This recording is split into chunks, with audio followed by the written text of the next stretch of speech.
Morning बच्चों, आज हम कक्षा 8 का पाठ पढ़ने जा रहे हैं, दीवानों की अस्थि।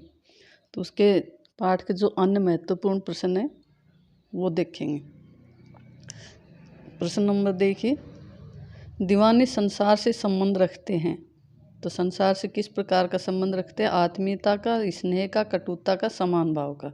तो दीवाने हमेशा संसार से कैसा संबंध रखते हैं? समान भाव का। दीवाने देशवासियों के लिए कामना करते हैं। दीवाने किस प्रकार की कामना करते हैं देशवासियों के लिए? सदा मिलकर रहने की, सदा आबाद रहने की, प्रसन्नतापूर्वक जीवन जीने की, सुख दुख में सभी का साथ देने की। तो ये कैसी कामना करते हैं? सुख दुख में सभी का साथ देने की। दीवाने को देखकर लोगों के मन में कैसा भाव आता है? तो लोगों के मन में कैसा भाव आता है? हर्ष का, खुशी का भाव आता है। अगला है, किसकी खुशी सहसा अश्रुधारा में बदल जाती है? तो किसकी खुशी बदल जाती है? जो दीवानों के जो सगी संबंधी हैं उनकी खुशी। दीवाने जब आते हैं तो खुश होते हैं, जो जाने लगते हैं तो उनके जो है संबंध, सगे संबंधी जो जाने लगते हैं तो उनको जो है दुख होता है, इसलिए अश्रुधारा में बह जाती है खुशी। दीवाने वीरों ने किसे एक भाव से ग्रहण किया है? किसको? सुख और दुख दोनों को एक भाव से ग्रहण किया है। कुछ हंसे और फिर कुछ रोए। पंक्ति में आए हंसना रोना शब्द किसके प्रतीक है? तो ये किसके प्रतीक है? हंसना और रोना सुख और दुख के प्रतीक है। दीवानों पर किस चीज का भार है? तो दीवानों पर किस चीज का भार है? सफलता का, दुखों का, असफलता का, पराधीनता। तो किसका भार है? असफलता का। दीवाने हमेशा क्या कामना करते हैं? तो दीवाने हमेशा कौन सी कामना करते हैं? पर सुख शांति की, पर मेल जोल की, पर के आबाद रहने की, पर के सुख सुविधाओं की। तो पर के आबाद रहने, पर यानी दूसरे। दीवाने हमेशा सब जो है सबका भला चाहते हैं, इसलिए दूसरे जो आबाद रहें इसकी जो है कामना करते हैं। दीवाने किन को तोड़कर प्रस्थान करते हैं? तो दीवाने अपने सगे संबंधियों से जो बंधन हैं उन बंधनों को तोड़ करके प्रस्थान कर जाते, चले जाते हैं। दीवाने शब्द किसके लिए प्रयुक्त हुआ है? तो यहाँ दीवाने शब्द वीरों के लिए प्रयुक्त हुआ है। दीवानों के जीवन का लक्ष्य क्या है? दीवानों के जीवन का लक्ष्य देश की आज़ादी के लिए अपने जीवन का समर्पण करना है। दीवानों के आने से हर्ष और जाने से दुख किन्हें होता है? तो दीवानों के आने से हर्ष और जाने से दुख सगे संबंधियों को होता है। दीवानों की दृष्टि में भिखमंगे कौन है? तो दीवानों की दृष्टि में स्वार्थपूर्ण जीवन व्यतीत करने वाले भिखमंगे कौन है? स्वार्थपूर्ण जीवन व्यतीत करने वाले। खुशियों का संसार हमेशा किसके साथ चलता है? खुशियों का संसार हमेशा दीवानों के साथ चलता है। किनके जीवन में सुख और दुख का समान महत्व है? तो जो है दीवानों के जीवन में सुख और दुख का समान महत्व। किसके जीवन में? दीवानों के। इस संसार में हमें किस भाव से निरंतर आगे बढ़ते रहना चाहिए? तो इस संसार में हमें समभाव से निरंतर आगे बढ़ते रहना चाहिए। समभाव यानी समान भाव रख करके। दीवाने देशवासियों के लिए क्या कामना करते हैं? दीवाने देशवासियों के लिए सदा आबाद रहने की कामना करते हैं। दीवाने इस संसार को क्या देना चाहते हैं? तो दीवाने इस संसार को खुशियाँ तथा बेहद प्यार देना चाहते हैं। निम्नलिखित पंक्तियों का भाव स्पष्ट कीजिए।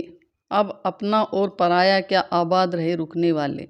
तो इस पंक्ति का भाव क्या है? हमें अपने पराये का भेदभाव नहीं रखना चाहिए तथा सदा प्रसन्नता से रहना चाहिए। देश की महानता के सामने किसकी कोई औकात नहीं है? तो देश की महानता के सामने दीवानों की कोई औकात नहीं है, यानी उनसे आगे कौन है? देश है।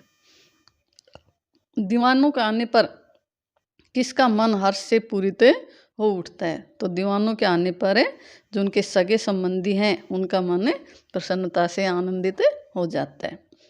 दीवाने वीरों की राह निश्चित क्यों नहीं होती है? तो दीवाने वीरों की राह निश्चित क्यों नहीं रहती है, एक रास्ता उनके लिए निश्चित क्यों नहीं है? तो आज़ादी की राह पर बढ़ना ही उनका लक्ष्य होता है, इसलिए वे लक्ष्य प्राप्ति हेतु किसी भी रास्ते पर चल सकते हैं, इसलिए उनकी राह निश्चित नहीं है।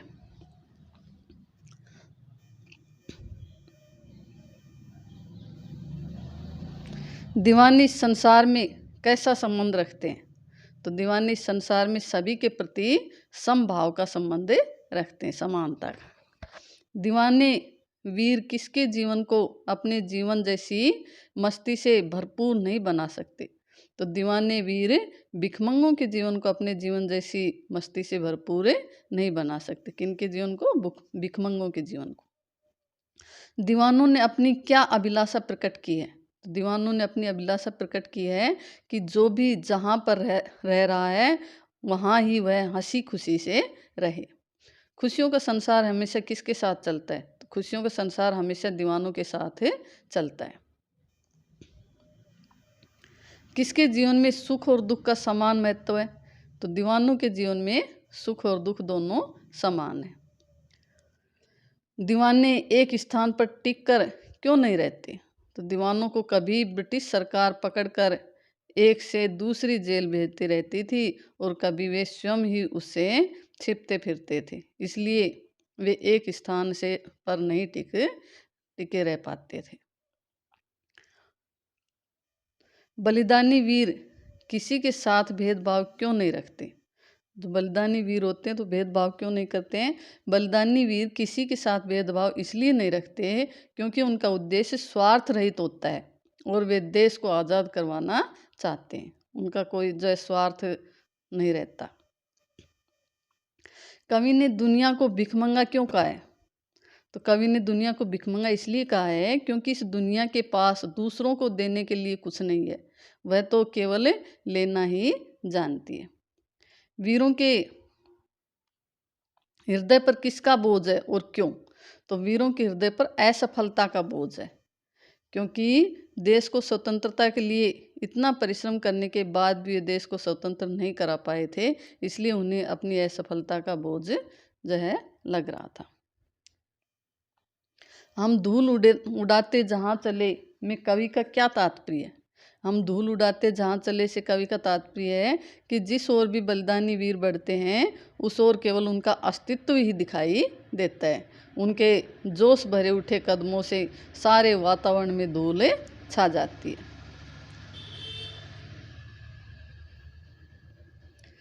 कवि ने इस कविता में हमें क्या संदेश दिया है? तो कवि ने इस कविता में हमें संदेश दिया है कि हमारे मन में देश प्रेम की भावना होनी चाहिए। हमें केवल अपने लिए ही नहीं दूसरों के लिए भी जीना चाहिए। अपने रिश्ते नातों से बढ़कर सभी देशवासियों के बारे में समान भाव से पूरी होकर सोचना चाहिए और आवश्यकता पड़ने पर देश के लिए सर्वस्व समर्पण करने को हमेशा तत्पर रहना चाहिए। ये शिक्षा दी गई। थैंक यू बच्चों, धन्यवाद।